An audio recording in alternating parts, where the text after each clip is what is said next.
Testing.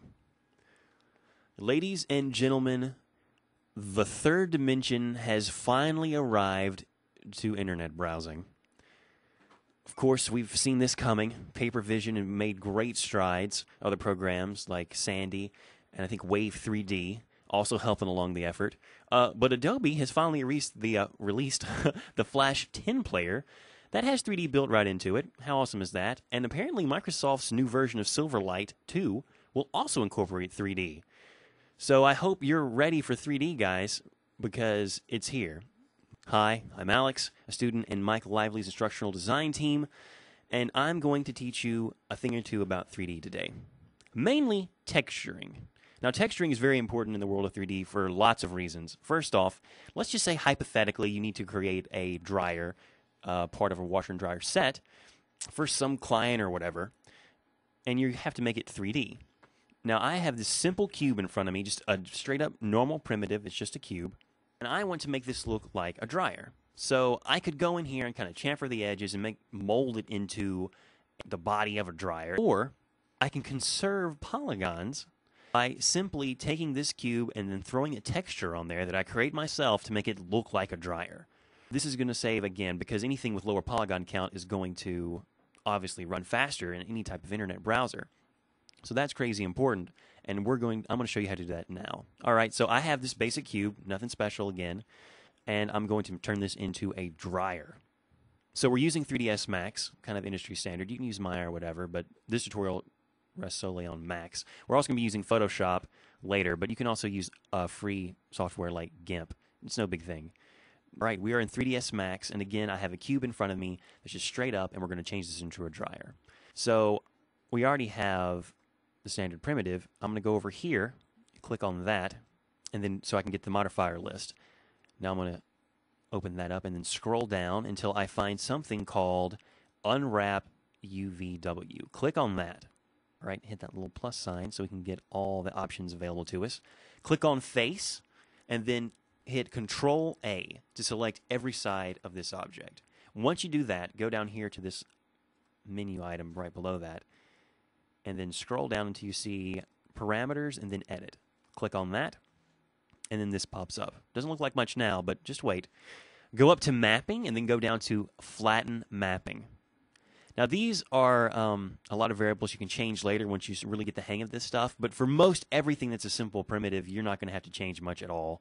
So just hit OK with the defaults, and ta-da. Our cube has now been unwrapped in front of us.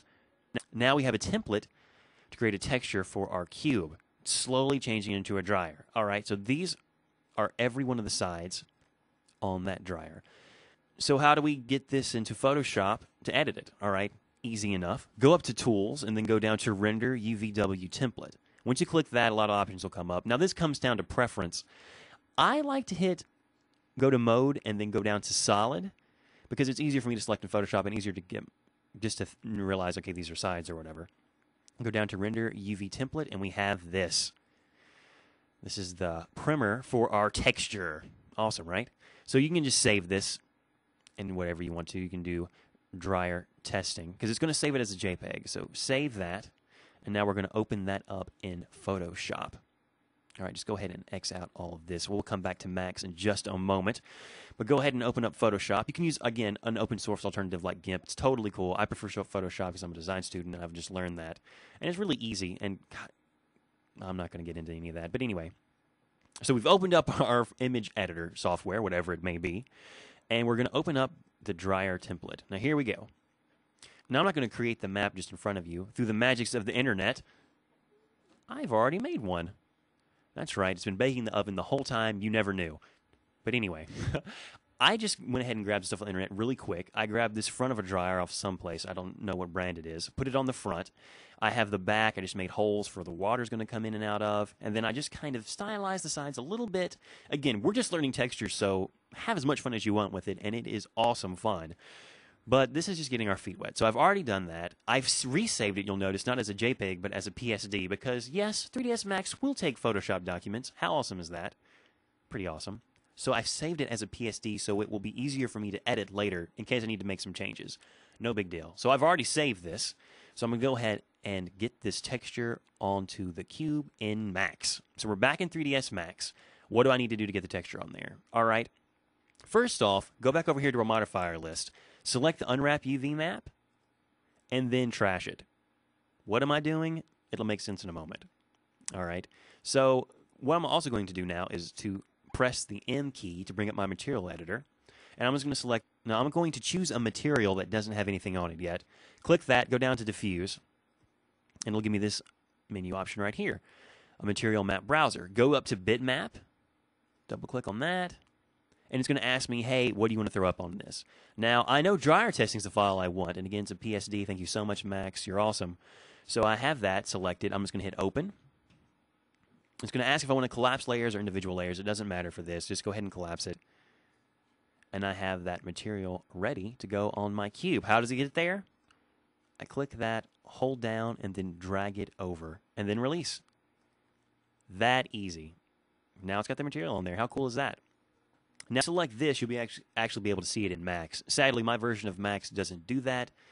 It's a little buggy, but all programs are. So I'm going to go ahead and exit out of the material editor. And now that I'm here, I'm going to go back to our modifier list. I'm going to go back down to unwrap a UVW map. And then I'm going to again hit the plus sign. All right, now that I've done that, I'm going to go to my modifier list once again. Scroll down to unwrap UVW. And then again hit the plus sign so I get all the options available to me. I'm going to click on face. I'm going to hit Control A. And then I'm going to go down to parameters and hit edit. Okay. All right, now that that's up. All right, now that we have the edit UVWs window, I'm going to go to mapping and then go down to flatten mapping. And again, these presets are normal or fine, so just go ahead and hit OK. I have all the sides available to me, unwrapped. And now I'm going to go up to here where it says checkered pattern. I'm going to go down to the menu and click map number 2. Because, yes, the texture we just made is now available inside of this. Now, that's why I deleted the unwrap UVW modifier earlier, because if you didn't, for some reason it doesn't pick it up. It's weird. I don't understand it either. It's just something Max chooses to do. And now you'll see that all the sides now line up to everything that I just made on the texture. Now, you can edit these. Like right now I can move these around, but you can also rotate them. If things become upside down, which they probably will be given lots of things, you can also change the scale. This is just the general modifier tool for everything. It's pretty awesome. Play around with it. It's fun. But now we have that ready. So it's just ready to go. I'm just going to minimize this right now. Now we are ready to see the fruits of our labors. All we have to do now is go up to rendering, hit render, and watch the magic happen. Check it out. That is a cube we just turned into a dryer easily, just by using textures. How awesome is that? Polygons are conserved. Programs are going to run fast. Clients will be happy. Now, I don't know how new you are to Max, but Max can do some pretty awesome stuff. I've actually made a little animation, did a little fun with lighting, and check out our dryer now. It's dancing around. Fun times, right? Okay, you're probably asking yourself, all right, Alex, this is great.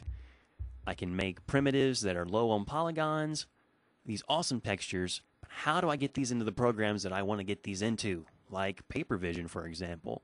Glad you asked. We will be addressing that question and more questions in future tutorials. This has been Alex, care of Mike Live's Instructional Design Department at Northern Kentucky University. Thank you so much for listening.